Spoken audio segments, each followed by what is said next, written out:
नमस्कार, स्वागत है आपका एबीपी न्यूज में। आपके साथ मैं हूं नेहा पंत।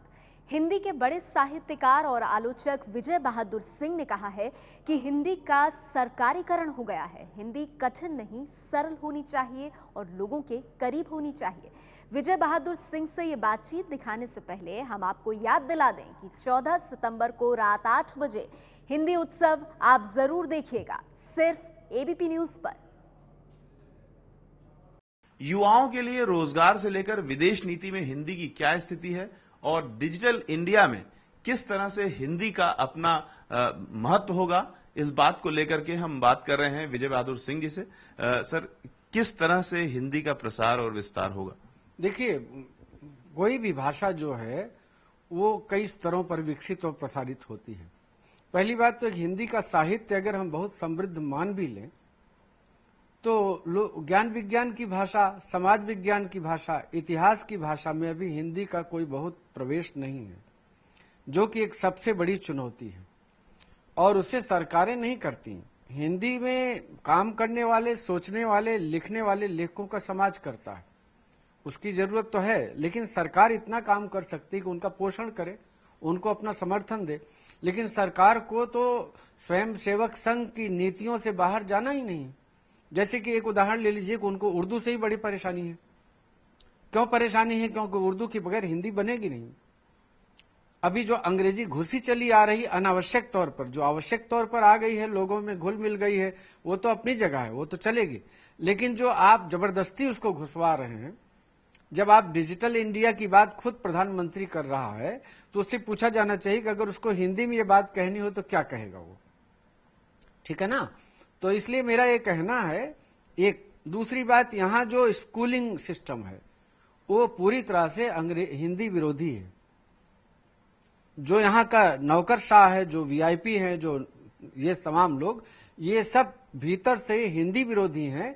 इनके लिए हिंदी एक बैनर है चुनाव जीतने का, और उससे कभी हिंदी विकसित नहीं हो सकती। लेकिन हाँ, जैसे फिल्मों ने बहुत बड़ा योगदान किया, चैनल्स ने हिंदी के प्रचार प्रसार में बहुत बड़ा योगदान किया, तो ये योगदान, लेकिन वो इसलिए नहीं कि हिंदी का योगदान कर रहे हैं, लेकिन उनकी मजबूरी भी है कि अगर उनको बिजनेस करना है तो करना है।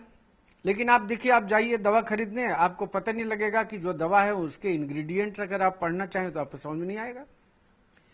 सारा गरीब आदमी, भूखमरा आदमी, जो निम्न मध्य वर्ग का है, वो दवाएं खरीदता है।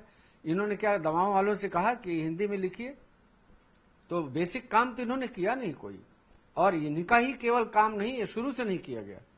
तो उस स्थिति में मैं आपसे कहना चाहता हूं कि हिंदी का प्रचार प्रसार वो हिंदी समाज के दबाव और उसकी आकांक्षा और उसके सामर्थ्य से होगा, किसी सरकार से नहीं होगा।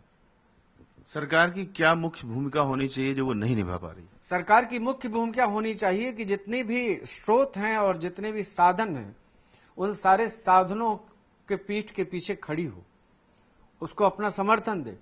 लेकिन जो सरकार अपनी संकीर्ण विचारधारा से ही नहीं कर पा रही है, वो किसका समर्थन करेगी? वो देश का क्या समर्थन कर पाएगी?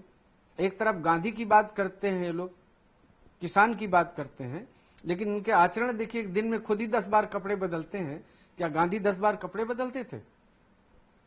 मैं आपसे ये पूछना चाहता हूं। लेकिन यहाँ मैं आपसे ये पूछना चाहता हूं कि क्या कोट बदलने से अंग्रेजी का नुकसान हो जाएगा?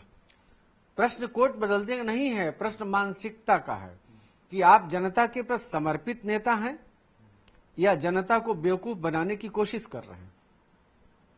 मेरा कहना यह है, इनकी मानसिकता जो है वो जिस तरह की राष्ट्रीयता और स्वदेश प्रेम और संस्कृति की बात करते हैं, भारत की संस्कृति से भी इनका कोई नाता नहीं है, क्योंकि भारतीय संस्कृति जो है वो शास्त्रार्थ पर, असहमतियों पर और वाद विवाद और संवाद पर टिकी है। अभी कलबुर्गी की हत्या की गई, उसके पहले और भी महाराष्ट्र में हत्याएं की गई, तो ये सब क्या भारतीय संस्कृति है? भारतीय संस्कृति में गौतम बुद्ध हुए, महावीर हुए, कबीर हुए, दयानंद हुए, इन सारे लोगों ने मूर्ति पूजा का विरोध किया, अंधविश्वास का विरोध किया। तो क्या ये सारे लोग हिंदू विरोधी हो गए? वो तो कट्टर हिंदू थे, आज तक किसी की दम नहीं कह दे कि वो हिंदू नहीं थे। तो इसलिए मुझे लगता है कि ये ठीक से न समाज को समझते हैं, न सांस्कृतिक परंपरा को समझते हैं, न जातीय चेतना को समझते हैं, और हवा में उड़े चले जा रहे हैं, और इनको अपना वोट बैंक खोजना है, बस इतना है।